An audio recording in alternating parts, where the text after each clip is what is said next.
Dear students, welcome back to Epsilon classes. This is Samant Kumar. तो जैसा कि पिछले वीडियो में हम लोगों ने देखा था कि मैंने आपको बताया था कि 12th के कैलकुलस में आपको क्या क्या पढ़ना है। मैंने पूरे सिलेबस के बारे में डिस्कस किया था, ठीक है। तो मैंने बताया था कि मैं कंटिन्यूटी से शुरू करने जा रहा हूँ, कंटिन्यूटी से लेकर के डिफरेंशियल इक्वेशन तक हम लोग जाएंगे। तो स्टार्ट करते हैं आज कंटिन्यूटी, ठीक है। देखते हैं क्या है कंटिन्यूटी, किसे कहते हैं कंटिन्यूटी। तो let us suppose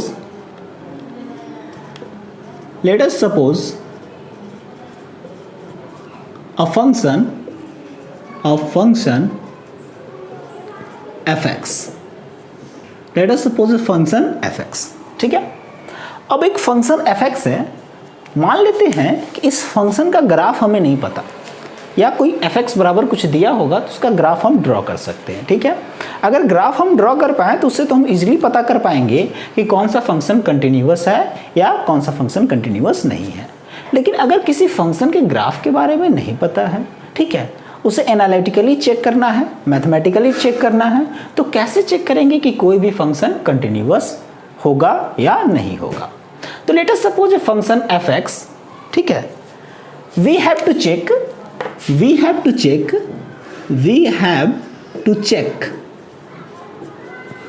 the continuity of fx at x equals to a। मान लेते हैं कि fx एक फंक्शन है, हमें इस फंक्शन का कंटिन्यूटी चेक करना है x equals to a पे। तो क्या कंडीशन है कंटिन्यूटी चेक करने के लिए, ठीक है। तो कंडीशन क्या है इसे देखेंगे आप लोग। क्या कहता है कि एक function fx x is equals to a पे कंटिन्यूअस तभी होगा, एक function fx x equals to a पे कंटिन्यूअस तभी होगा if limit x tends to a minus fx is equals to limit x tends to a plus fx is equals to f of a। बात समझ रहे हैं? क्या condition है? Condition है कि left hand limit of the function at x equals to a is equals to right hand limit of the function at x equals to a is equals to value of the function at x equals to a। तो इसे हम क्या लिख सकते हैं? Left hand limit is equals to right hand limit is equals to value of the function at the given point। बात को समझ पा रहे होंगे। मैंने कहा कि एक function fx x equals to a पे कंटिन्यूअस तभी होगा जब उस फंक्शन का x बराबर a पे left hand limit, right hand limit and value of the function तीनों क्या होगा? इक्वल होगा। बात समझ पा रहे होंगे। यानी कि left hand limit is equal to right hand limit is equal to value of the function at the given point. इस बात को दूसरे तरीके से हम लोग कैसे लिख सकते हैं जी? यही हमारा कंडीशन हो गया। कृपया इसे लिख लेंगे, इसी पे हम लोग प्रॉब्लम सॉल्व करेंगे। इसी बात को दूसरे तरीके से हम लोग क्या लिख सकते हैं जी? जरा देखिए, अगर लेफ्ट हैंड लिमिट और राइट हैंड लिमिट बराबर होगा तो इसे तो हम लोग इजीली क्या लिख सकते हैं? Limit x tends to a fx बराबर क्या? f of a। ऐसा लिखा जा सकता है कि नहीं? बिल्कुल लिखा जा सकता है। अगर लेफ्ट हैंड लिमिट और राइट हैंड लिमिट बराबर है तो हम इसे लिख सकते हैं limit x tends to a fx बराबर f ऑफ a। क्यों? क्योंकि आपने 11th में पढ़ा है कि लिमिट तभी एग्जिस्ट करता है जब उसका लेफ्ट हैंड लिमिट और राइट हैंड लिमिट क्या होता है? बराबर होता है। तो अगर लेफ्ट हैंड लिमिट और राइट हैंड लिमिट बराबर है तो हम उसे क्या लिख सकते हैं? Limit x tends to a fx is equals to f of a। तो हम लोग इजीली ये भी कह सकते हैं कि limiting value of the function about x equals to a is equals to value of the function at x equals to a। दोनों बात सेम ही है, ठीक है। बस मैंने इसे क्या करा? टोटली लिमिट के फॉर्म में कन्वर्ट कर दिया। लेफ्ट हैंड लिमिट और राइट हैंड लिमिट का कॉन्सेप्ट हटा दिया, क्योंकि left hand limit right hand limit equal है तो मैं उसे सिंपली लिमिट के फॉर्म में लिख सकता हूँ, क्योंकि लिमिट तभी एग्जिस्ट करता है जब लेफ्ट हैंड लिमिट और राइट हैंड लिमिट बराबर होता है। ऐसा आप 11th क्लास में पढ़ चुके हैं लिमिट में, ठीक है। तो ये हुआ आपका कंटिन्यूटी चेक करने का क्राइटेरिया, ठीक है। अगर ऐसा ना हो, कैसा ना हो, अगर left hand limit right hand limit और value of the function at the given point बराबर ना हो तो फंक्शन क्या हो जाएगा, फंक्शन डिसकंटिन्यूअस हो जाएगा। बताइए होगा कि नहीं होगा, ठीक है। तो क्या लिख सकते हैं हम लोग, मैं इसे रब कर रहा हूं, ठीक है।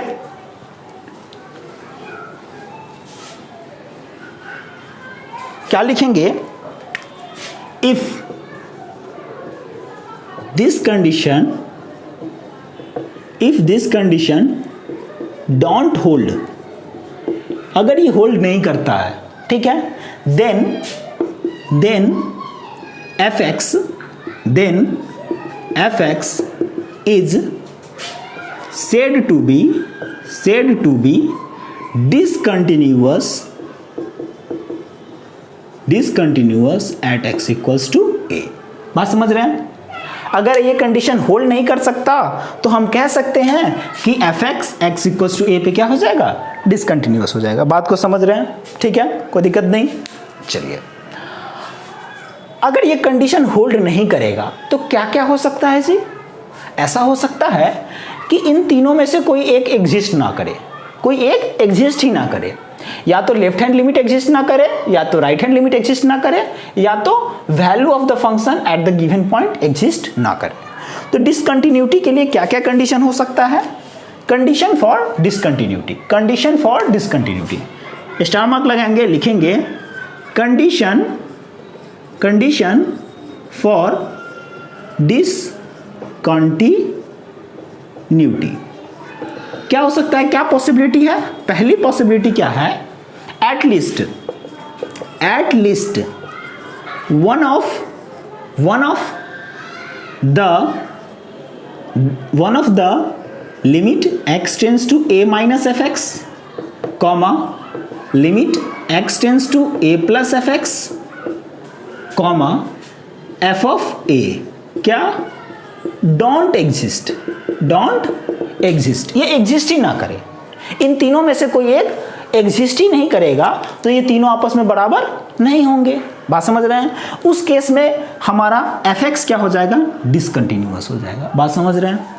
दूसरा क्या हो सकता है, दूसरी पॉसिबिलिटी क्या हो सकती है कि लेफ्ट हैंड लिमिट और राइट हैंड लिमिट बराबर ना हो, लेफ्ट हैंड लिमिट और राइट हैंड लिमिट बराबर ही ना हो। दैट इज क्या हो सकता है, limit x tends to a minus fx is not equal to limit x tends to a plus fx। ये दोनों बराबर ही ना हो, ठीक है, तो भी क्या होगा, फंक्शन हमारा क्या हो जाएगा, डिसकंटिन्यूअस हो जाएगा। बात समझ रहे हैं।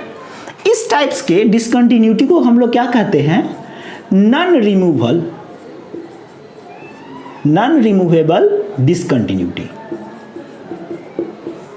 बात समझ रहे हैं। इस टाइप्स के डिसकंटिन्यूटी को क्या कहते हैं, नॉन रिमूवेबल डिसकंटिन्यूटी, यानी इसे रिमूव नहीं करा जा सकता है। तीसरा क्या पॉसिबिलिटी हो सकता है जी, तीसरा ये हो सकता है कि limit x tends to a minus fx is equals to limit x tends to a plus fx, ये दोनों बराबर हो, यानी कि लिमिट एग्जिस्ट करता हो, लेकिन ये वैल्यू ऑफ द फंक्शन के बराबर ना हो। बात समझ रहे हैं। लिमिट एग्जिस्ट करता हो लेकिन वैल्यू ऑफ द फंक्शन के बराबर ना हो, तो इसको क्या कहा जाएगा, ऐसे को क्या कहा जाएगा,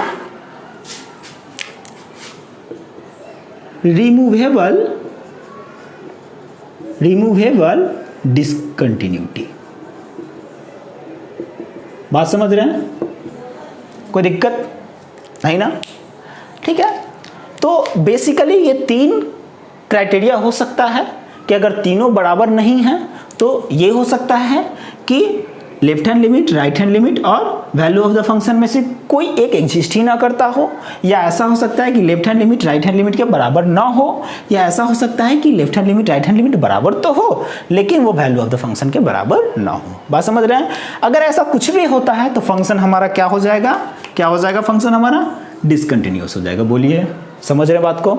ठीक है, अच्छा अब जरा देखें, ये जो सेकेंड और थर्ड कंडीशन है, ठीक है, सेकेंड और थर्ड, इसको हम लोग बोलते हैं discontinuity of the first type. क्या बोलते हैं इसको?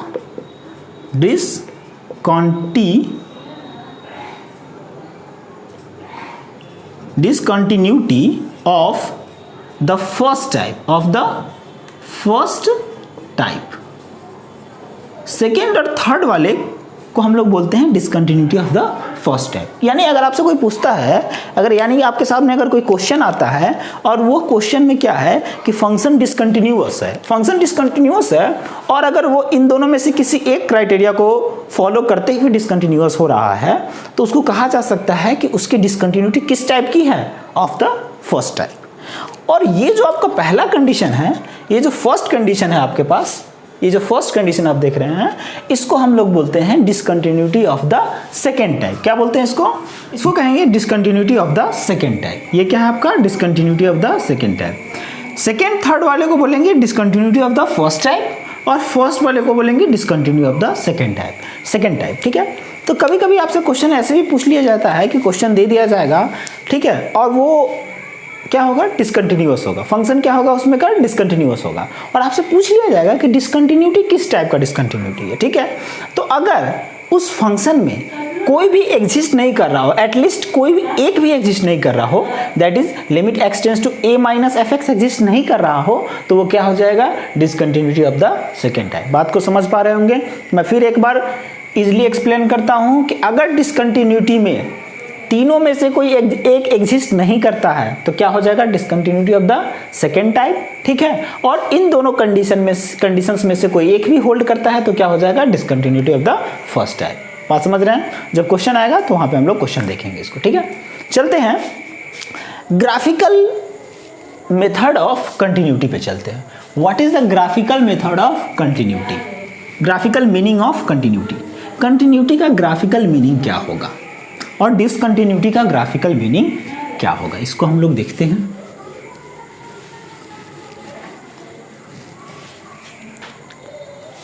क्या है graphical meaning of continuity? Continuity का ग्राफिकल मीनिंग क्या है? ठीक है, तो कंटिन्यूटी का ग्राफिकल मीनिंग ये है कि कोई भी फंक्शन किसी भी पॉइंट पे कंटिन्यूअस तब होगा जब उस पॉइंट पे उसका ग्राफ अनब्रोकन होगा। बात समझ रहे हैं? अनब्रोकन का मतलब कोई गैप नहीं होगा, वहां पे टूटा हुआ नहीं होगा ग्राफ। जैसे क्या कह सकते हैं इसको? ए फंक्शन y बराबर F x is said to be continuous at x equals to a if the graph of fx is unbroken means no gap at x equals to a। बात समझ रहे होंगे? जैसे मैं एक ग्राफ लेता हूं, मैंने कंसीडर करा f x is equals to sine x है। ठीक है, तो साइन एक्स का हम ग्राफ ड्रॉ करते हैं। ट्रिग्नोमेट्री में आपने क्लास 11th में पढ़ा होगा कि साइन एक्स का ग्राफ क्या होता है। साइन एक्स का ग्राफ कुछ इस तरीके का होता है। ठीक है,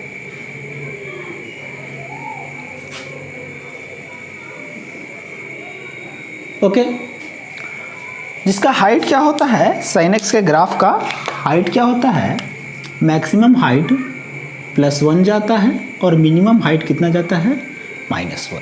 ठीक है, ये क्या होता है? 0। ये क्या होता है? π/2। ये क्या हो जाएगा? पाई, 3π/2, 2π एंड सो ऑन। ठीक है, साइन एक्स ये किसका ग्राफ हो गया? साइन एक्स का साइन एक्स एक ट्रिगोनोमेट्रिक फंक्शन है जिसका पीरियड क्या हो जाता है 2 पाई। पीरियड कितना होता है 2 पाई। ये सब आप लोगों ने ट्रिगोनोमेट्री में क्लास 11th में पढ़ा होगा। तो आइए इस ग्राफ के नेचर से क्या पता चलता है। आप देख रहे हैं कि इस ग्राफ को जो ड्रॉ करा गया है तो ये ग्राफ विदाउट पेन को उठाए हुए ड्रॉ किया गया है। अगर आप इस ग्राफ को ड्रॉ करना स्टार्ट करते हैं तो इस ग्राफ को देख रहे हैं विदाउट पेन को उठाए हुए इस ग्राफ को ड्रॉ किया गया है। यानी कि अगर किसी ग्राफ को, अगर किसी फंक्शन को अगर हम प्लॉट करें और उसको प्लॉट करने में कहीं भी पेन ना उठाया जाए, ठीक है। जैसे ऐसा हुआ तो यहाँ पे तो पेन उठ गया ना, यहाँ पे तो गैप बन गया, तो ये डिसकंटिन्यूअस हो जाएगा। पेन आपका उठना नहीं चाहिए, यानी कि ग्राफ हमेशा स्मूथ कंटिन्यूअस होना चाहिए। तो क्या कह सकते हैं, कह ये सकते हैं कि एक फंक्शन को x बराबर a पे कंटिन्यूअस तब कहा जाएगा अगर उसका ग्राफ अनब्रोकन हो एट x बराबर a पे। लेट अस एज्यूम मेरा a जो है वो क्या है π/2, मेरा a क्या है π/2। तो π/2 पे देखिए, π/2 पे क्या ग्राफ ब्रोकन है क्या? नहीं, ग्राफ तो π/2 पे ब्रोकन नहीं है। ब्रोकन कब होता? अगर गैप होता, अगर ऐसा होता तो ग्राफ ब्रोकन होता, लेकिन वो तो है नहीं, ग्राफ तो कंटिन्यूअस है, कहीं भी पेन उठा ही नहीं है, ठीक है। तो π/2 पे क्या है कि ग्राफ अनब्रोकन है, यानी कि हम कह सकते हैं कि at x equals to π/2 fx बराबर साइन x इज कंटिन्यूअस। बात समझ रहे हैं? कोई दिक्कत नहीं। तो सिर्फ π/2 पे ही नहीं, साइन एक्स एक ऐसा फंक्शन है जो हर जगह कंटिन्यूअस है। Sine x is always continuous. आप कोई भी पॉइंट चूज कर लीजिए इसके डोमेन में, एक्स का कोई भी वैल्यू आप ले लीजिए इसके डोमेन में, ठीक है, उसके लिए क्या होगा? कंटिन्यूअस होगा। इसीलिए हम लोग कहते हैं कि sine x is always continuous. कोई दूसरा एग्जाम्पल ले लेते हैं जी, जैसे कॉस एक्स का एग्जाम्पल ले लेते हैं, ठीक है। तो कॉस एक्स, अगर हम फंक्शन कॉस एक्स मानते हैं तो उसका ग्राफ कुछ ऐसा होता है, ठीक है। बात समझ रहे हैं? ये cos x का ग्राफ है। फिर देख रहे हैं आप कि इस ग्राफ को विदाउट पेन को उठाए हुए ड्रॉ किया गया हुआ है, ठीक है, without lifting the tip of the pen, ठीक है। इसलिए हम कह सकते हैं कि y बराबर cos x जो है ये क्या है? आपका कंटिन्यूअस फंक्शन है, ठीक है। तो ये अपने डोमेन में पूरी तरीके से कंटिन्यूअस है। क्या कहेंगे कि sin x and cos x is always continuous in its domain. तो अपने डोमेन में जब पूरी तरीके से ये कंटिन्यूअस होगा तो अपने डोमेन में आने वाले किसी भी पॉइंट पे ये क्या होगा? कंटिन्यूअस होगा। बात समझ रहे हैं? तो कोई भी पॉइंट हो, चाहे वो 0 हो, चाहे वो π/2 हो, चाहे वो 3π/2 हो, चाहे वो -π/2 हो, हर जगह क्या होगा? cos x कंटिन्यूअस होगा। बात समझ रहे हैं? ठीक है।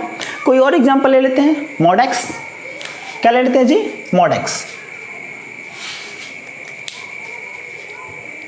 क्या ले लेते हैं जी? Mod x.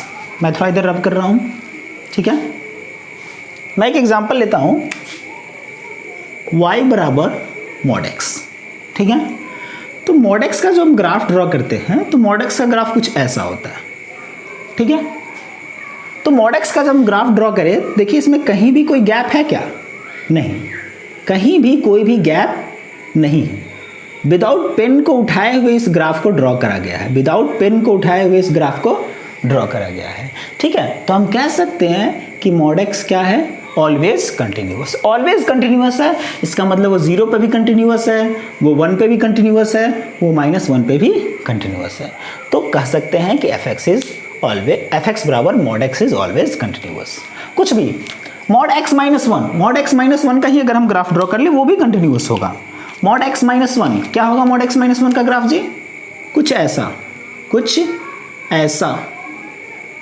मॉड x -1 का ग्राफ कैसा होगा जी? ये 0.1 है तो यहां से जाएगा, ये क्या हो गया? मॉड x -1 का ग्राफ, तो ये भी क्या होगा? कंटिन्यूअस होगा, ठीक है। तो ग्राफ पे आपकी अगर अच्छी पकड़ है तो आप with the help of graph ही बता देंगे कि कोई फंक्शन कंटिन्यूअस है या नहीं है, ठीक है। तो ग्राफ को आप लोग अच्छे से पढ़ेंगे, हम लोग जब जेई वाले बैच में आएंगे तो वहाँ हम लोग ग्राफ का एक पूरा सेक्शन लेकर के आएंगे, इसमें पूरा डिफरेंट टाइप्स के ग्राफ को हम लोग पढ़ेंगे। लगभग 14 तरीके से 14 टाइप्स के हम लोग ग्राफ को पढ़ेंगे, जिनका ट्रांसफॉर्मेशन हम लोग देखेंगे, डिफरेंट टाइप्स के ग्राफ को हम लोग देखेंगे वहाँ पे डिटेल्स में। फिर भी आप ग्राफ के एक बेसिक कॉन्सेप्ट रखिए ताकि कंटिन्यूटी और डिफरेंशिएबिलिटी पे आपकी पकड़ बनी रहे। आप कोई और एग्जाम्पल ले लीजिए, आप log x का एग्जाम्पल ले लीजिए। log x का ग्राफ क्या होता है जी? ये क्या होता है? log x to the base e, ठीक है, इसका ग्राफ यही है, ठीक है। तो ये भी देख रहे हैं क्या? कंटिन्यूअस है, ठीक है। आप a to the power x का ग्राफ ले लीजिए, ठीक है। आप a to the power x का ग्राफ ले लीजिए, वो भी क्या होगा? कंटिन्यूअस होगा, वो भी क्या होगा? कंटिन्यूअस होगा। a to the power x का ग्राफ भी क्या होगा? कंटिन्यूअस होगा। ये क्या है? a to the power x का ग्राफ है, ठीक है।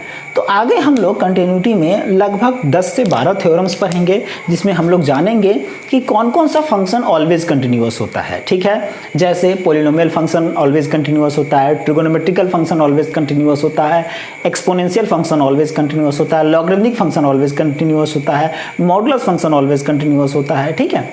तो इस तरीके के डिफरेंट 10 से 12 थ्योरम्स को हम लोग देखेंगे। तो उम्मीद है कि आप लोग समझ गए होंगे कि what is the graphical meaning of continuity. Graphical meaning यही है कि कोई भी फंक्शन किसी भी पॉइंट पे कंटिन्यूअस तब होगा जब उस पॉइंट पे उसका ग्राफ अनब्रोकन हो। बात समझ रहे हैं? अब चलिए देखते हैं कि ग्राफिकल मीनिंग ऑफ डिसकंटिन्यूटी क्या है। What is the graphical meaning of discontinuity? What is the graphical meaning of discontinuity? Discontinuity का ग्राफिकल मीनिंग क्या है? मैं सिर्फ यहाँ पे डिसकंटिन्यूटी कर देता हूँ, ठीक है।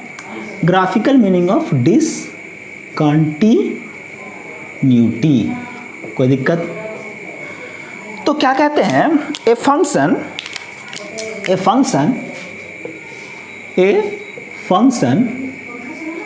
y is equals to fx is said to be discontinuous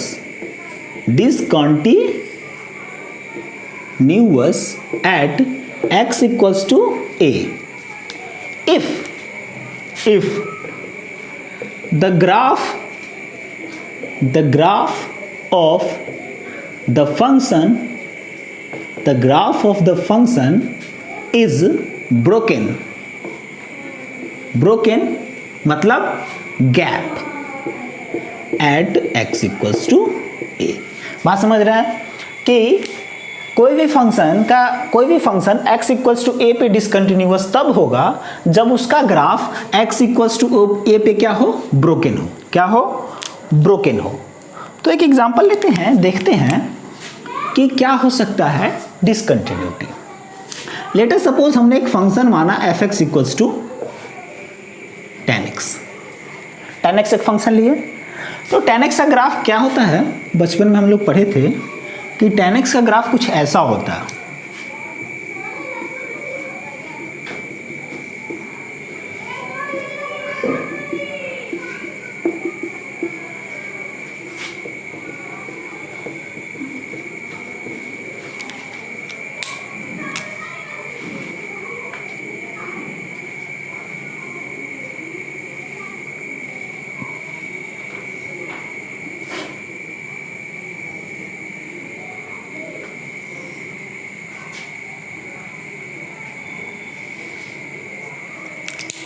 ठीक है।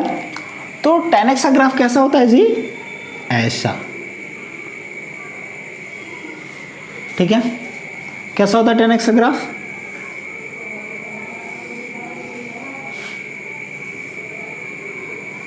And so on. ये इधर भी वैसे ही चलता रहेगा, इधर भी वैसे ही चलता रहेगा, ठीक है।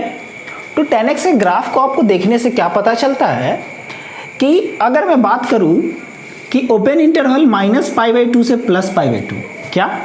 गौर कीजिएगा, अगर मैं बात करूं ओपन इंटरवल -π/2 से +π/2, यानी कि -π/2 को भी छोड़ के चलना है, +π/2 को भी आपको छोड़ के चलना है, ठीक है।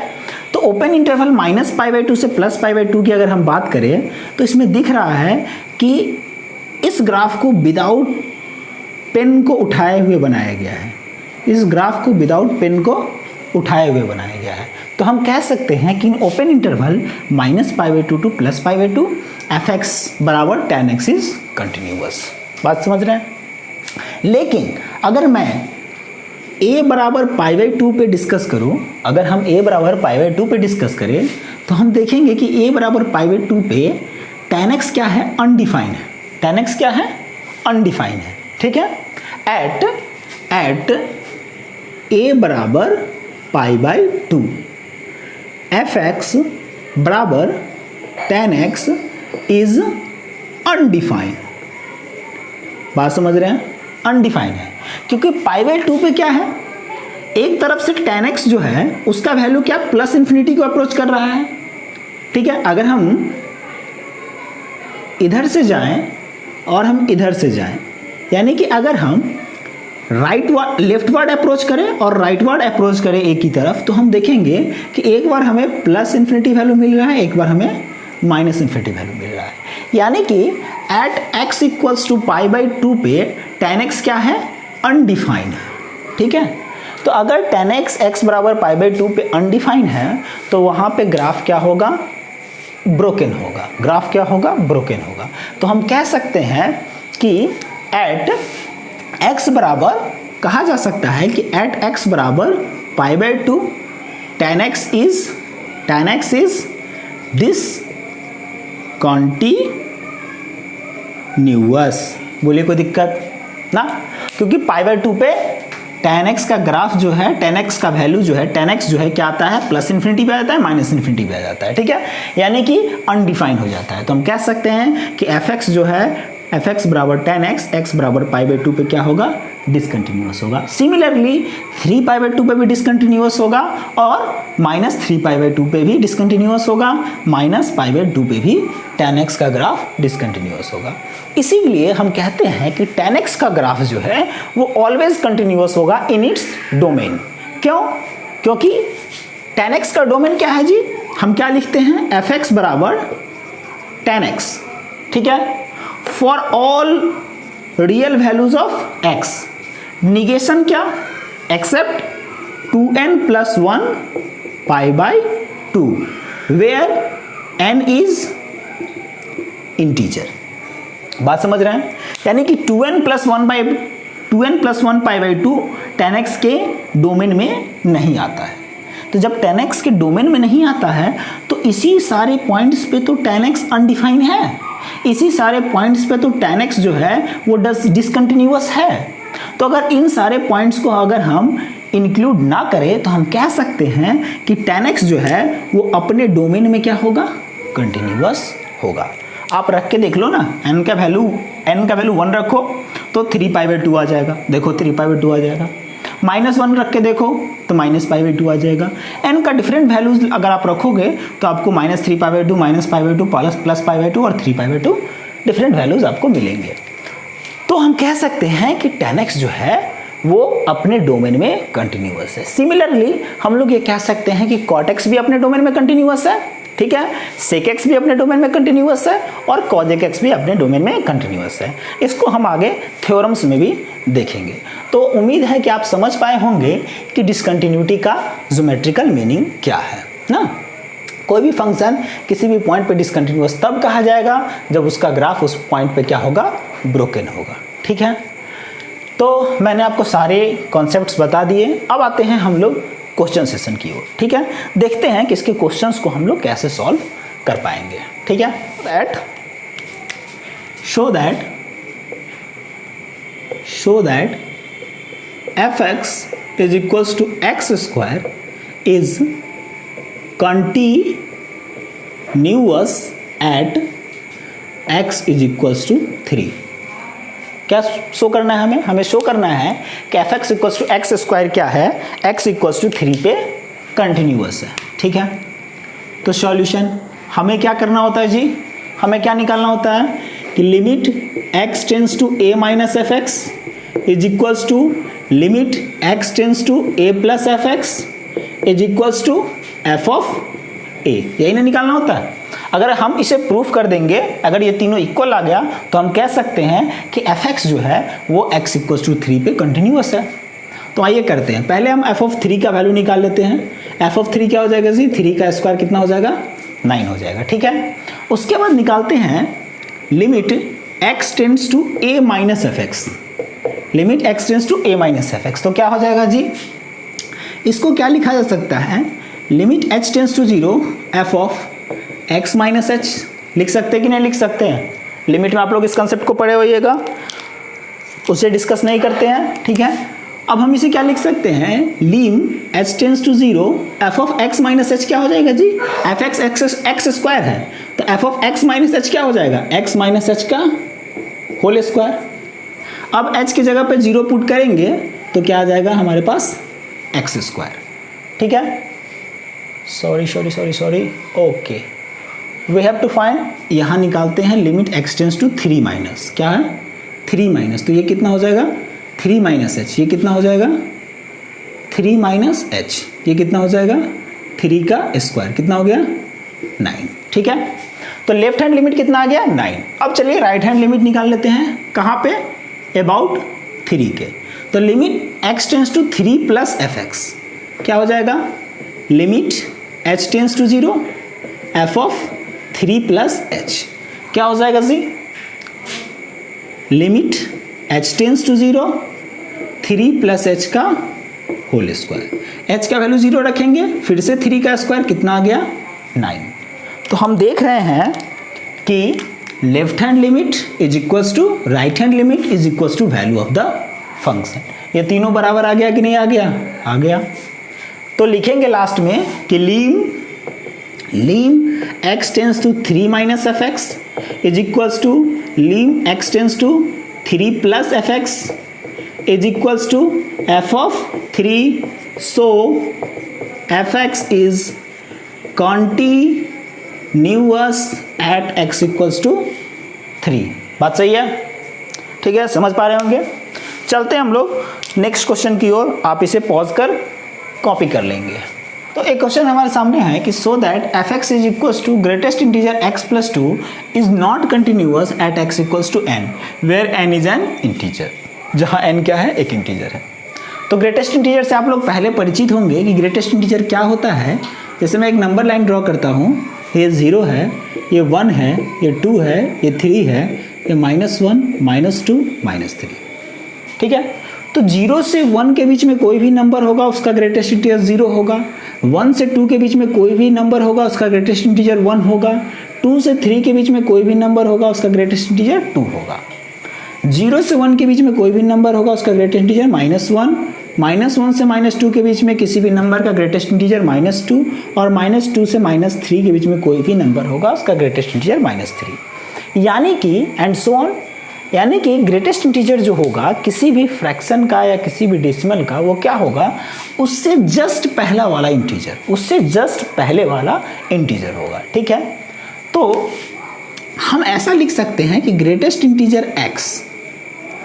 अच्छा, एक बात और, अगर 1 का ग्रेटेस्ट इंटीजर पूछा जाए, 2 का ग्रेटेस्ट इंटीजर पूछा जाए, 3 का ग्रेटेस्ट इंटीजर, 0 का, -1 का, तो किसी भी ग्रेटेस्ट इंटीजर का जो वैल्यू होता है, अगर x इंटीजर है तो वो वही नंबर होता है। जैसे 1 का ग्रेटेस्ट इंटीजर 1 ही होगा, 2 का ग्रेटेस्ट इंटीजर 2 ही होगा, 3 का ग्रेटेस्ट इंटीजर 3 ही होगा, -1 का ग्रेटेस्ट इंटीजर -1 ही होगा।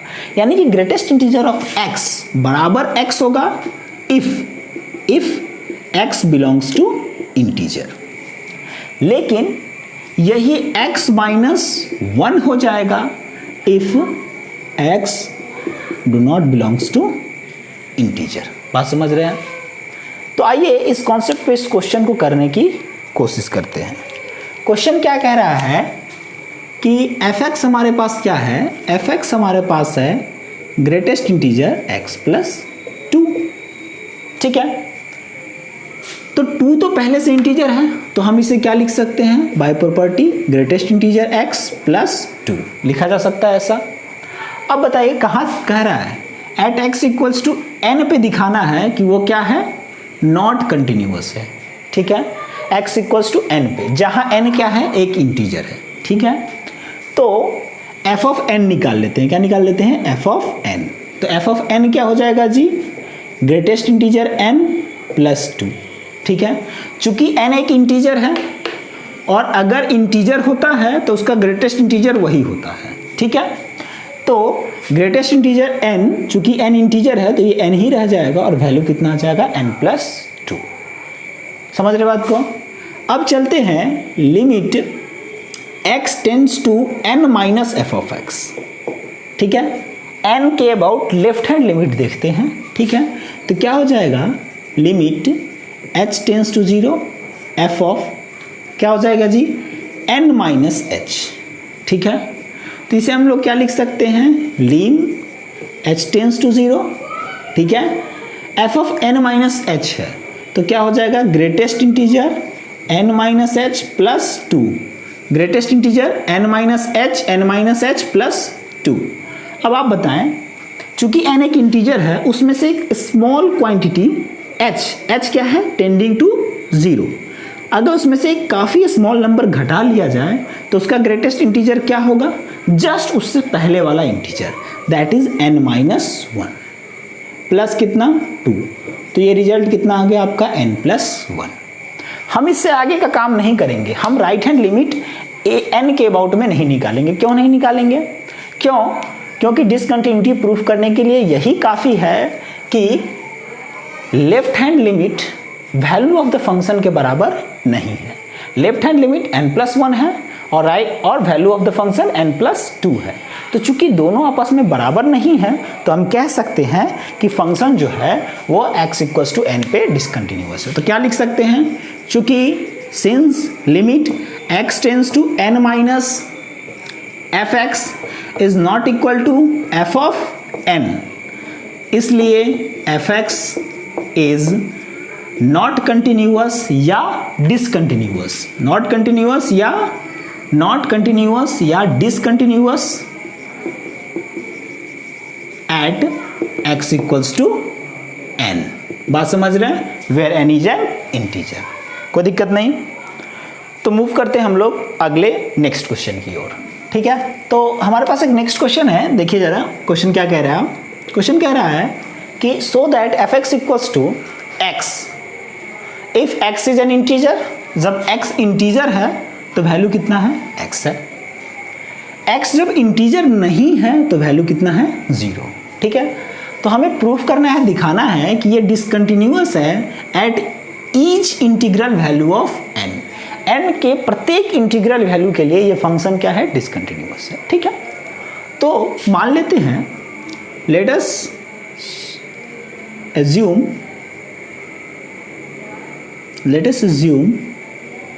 ठीक है, x is equals to a। ठीक है, for each integral value of n। Okay, ठीक है, x equals to n assume कर लेते हैं। ठीक है, क्योंकि यहाँ पे n दे रखा है। let us assume x equals to n for all n belongs to integer. ठीक है, now we have to check at x equals to n। ठीक है, now we have to prove at x equals to n f x is discontinuous. ठीक है, तो पहले हम क्या करते हैं? एफ ऑफ n निकालते हैं। एफ ऑफ n निकालते हैं। ठीक है, चूंकि n इंटीजर है तो बताएंगे कि अगर n इंटीजर है तो इंटीजर वाला केस तो ये है जी। तो अगर n इंटीजर है तो एफ ऑफ x क्या होता है? x। तो अगर n इंटीजर है तो एफ ऑफ n क्या होगा? n। एफ ऑफ n क्या हो जाएगा? n। अब चलते हैं limit x tends to n minus f of x। क्या है? Limit x tends to n minus f of x। तो ये क्या हो जाएगा जी? Limit h tends to 0 f of n minus h, f of n minus h। तो ये क्या हो जाएगा जी?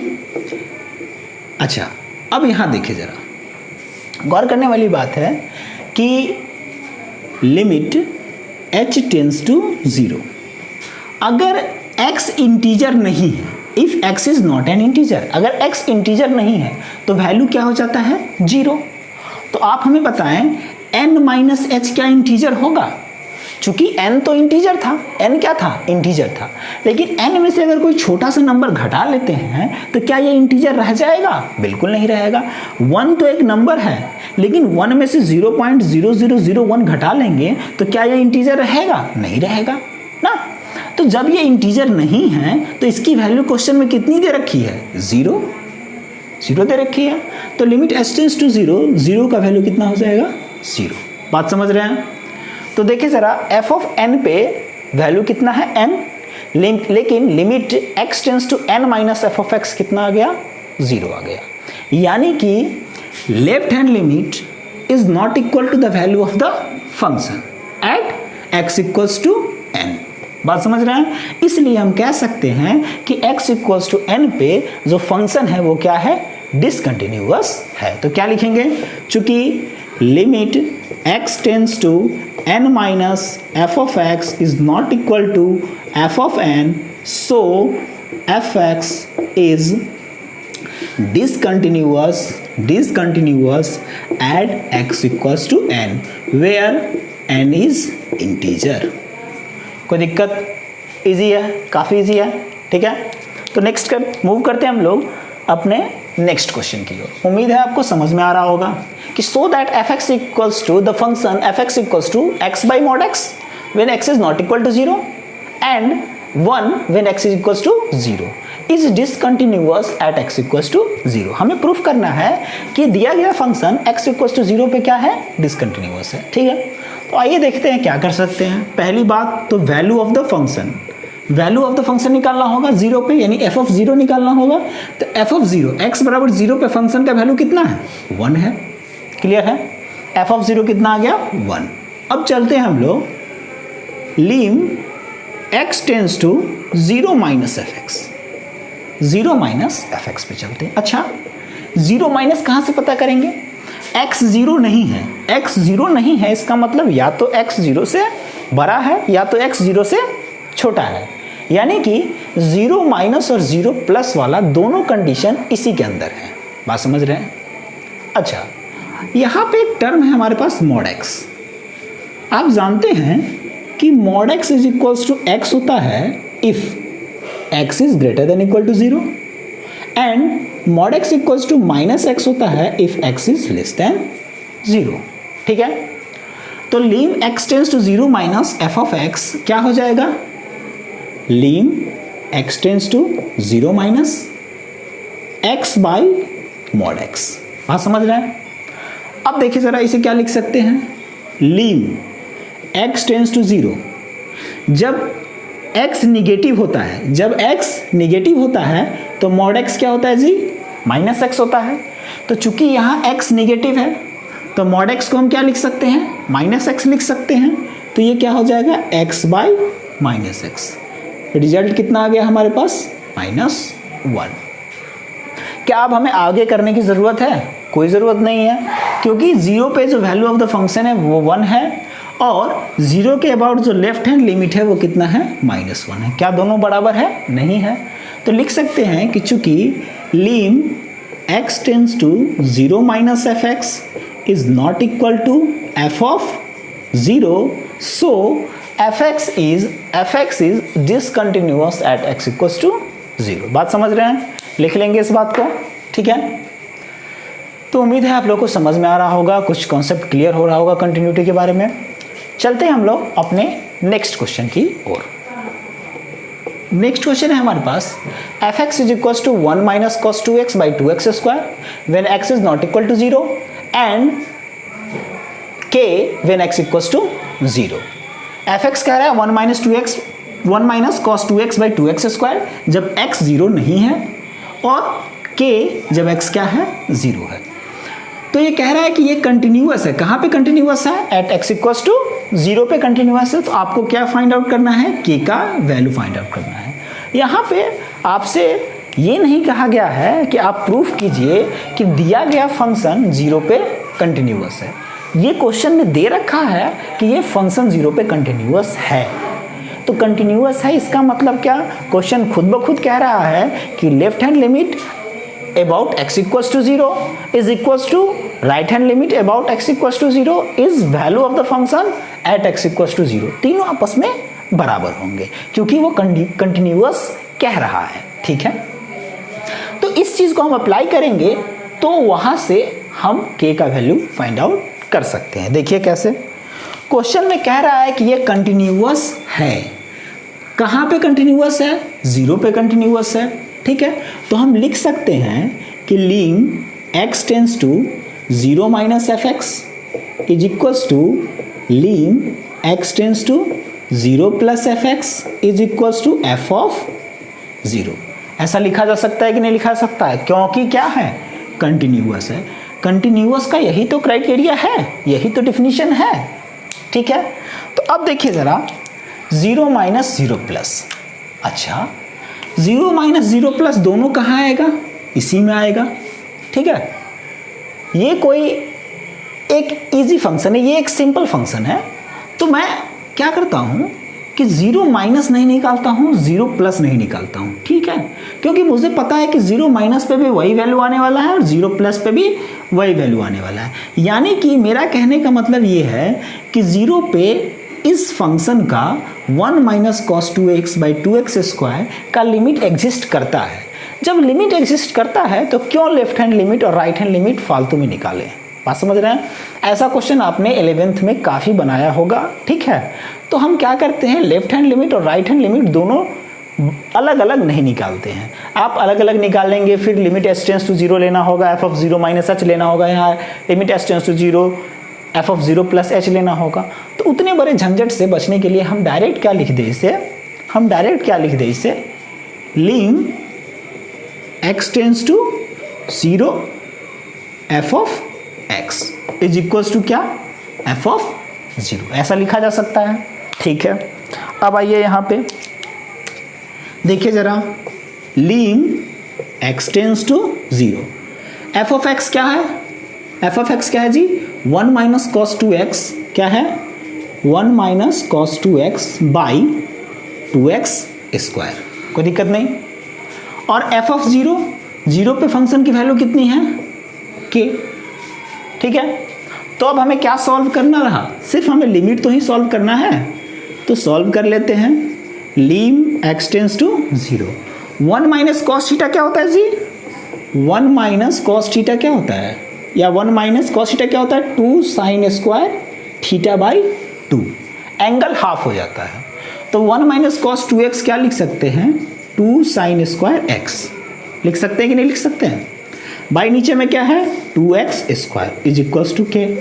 2 से 2 शहीद हो गया, क्या बचा? lim x tends to 0 sine x by x to the whole square is equals to k। अब आप बताएं, lim x tends to 0 sine x by x का वैल्यू कितना होता है? 1 होता है, पढ़ चुके हैं हम लोग क्लास 11th में। तो ये कितना हो गया? 1, और ये कितना हो गया? k। तो k की वैल्यू कितनी आ गई? 1। बात समझ रहे हैं? तो ये फंक्शन कंटिन्यूअस दे रखा है 0 पे, तो हमने कंडीशन अप्लाई करा, इसे मैंने 0 प्लस और 0 माइनस पे ना तोड़ करके direct limit x tends to 0 f x solve कर लिया, ठीक है। तो इससे हमारा क्या आ गया? k का वैल्यू 1 आ गया। बस आपको लिमिट को सॉल्व करना था, ठीक है। तो इस तरीके से हमने आज कंटिन्यूटी में सारा कॉन्सेप्ट देखा कि कंटिन्यूअस किस क्राइटेरिया पे होता है, किस फंक्शन को कब कंटिन्यूअस कहा जाएगा, कंटिन्यूअस होने के लिए क्या क्राइटेरिया है, डिसकंटिन्यूअस होने के लिए क्या क्राइटेरिया है, ग्राफिकल मीनिंग ऑफ कंटिन्यूटी क्या है, ठीक है, ग्राफिकल मीनिंग ऑफ डिसकंटिन्यूटी क्या है, और कंटिन्यूटी पे हमने लगभग 5-6 प्रॉब्लम्स को सॉल्व आउट करा है, ठीक है। तो अगले क्लास में हम कंटिन्यूटी के कुछ और बेस्ट क्वेश्चंस के साथ मिलेंगे, ठीक है। उम्मीद है आप मेरे कॉन्सेप्ट को समझ पाए होंगे। अगर आप मेरे कॉन्सेप्ट को समझ पाए हैं तो आप RS अग्रवाल का कंटिन्यूटी का फर्स्ट एक्सरसाइज अटेम्प्ट कर सकते हैं और NCERT के कंटिन्यूटी का भी फर्स्ट एक्सरसाइज अटेम्प्ट कर सकते हैं। Thank you.